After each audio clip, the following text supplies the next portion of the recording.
નમસ્કાર મિત્રો, જય ગા માતા। જો આપણે અત્યારે વરિયાળીમાં પિયત આપીએ છીએ। આમાં ફેર રોપણી કરેલી છે, અમુક જગ્યાએ ખાલા બુર્યા છે આવી રીતના, અને પિયત શરૂ છે। આ પિયતમાં કોઈ વસ્તુ સાથે આપી નથી, ફેર રોપણી કરી છે।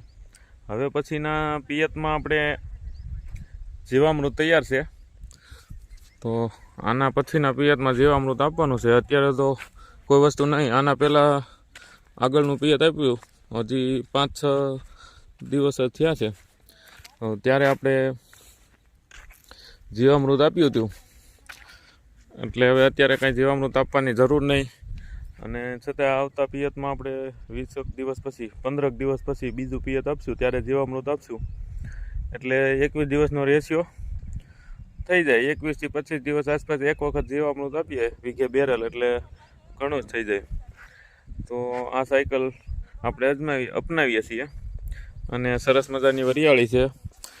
આ વરિયાળીમાં આપણે 2 છંટકાવ કરેલા છે, જે છાશ, ખાટી જૂની છાશ, તામ્ર છાશ 1/2 લીટર, સાથે 150 ml એક વખત ગૌમૂત્ર, બીજી વાર 300 ml ગૌમૂત્ર, એવી રીતના આ પંપના માપ છે।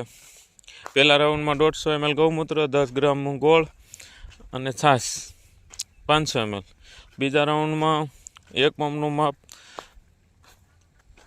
500 ml ગૌમૂત્ર, 500 ml તામ્ર છાશ, 250 ml ગૌમૂત્ર અને 10 ગ્રામ જેટલો ગોળ આગલા દિવસે મિશ્રણ કરીને બીજા દિવસે છંટકાવ કર્યો હતો। 2 રાઉન્ડમાં વરિયાળી સારામાં સારી થઈ ગઈ છે, જો આપ જોઈ શકો છો। અત્યારે કોઈ પણ જાતનો પ્રશ્ન છે નહીં, અને પિયત શરૂ છે। આવી રીતના પ્રાકૃતિક ઈલાજ જ થઈ જાય છે રેડી, અને બહારના કોઈ જાતના ખર્ચ આવતા નથી।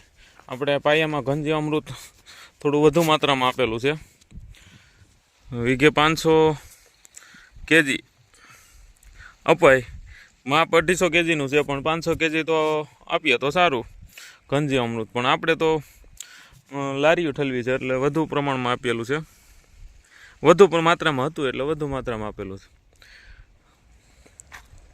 પિયતમાં હવે પછી જીવામૃત આપશું, અને એક જીવામૃતનો ઉપરથી છંટકાવ પણ કરવાનો છે, અહીંયાથી હલાય એવું થાય એટલે જીવામૃતનો છંટકાવ કરવાનો છે। જય ગા માતા।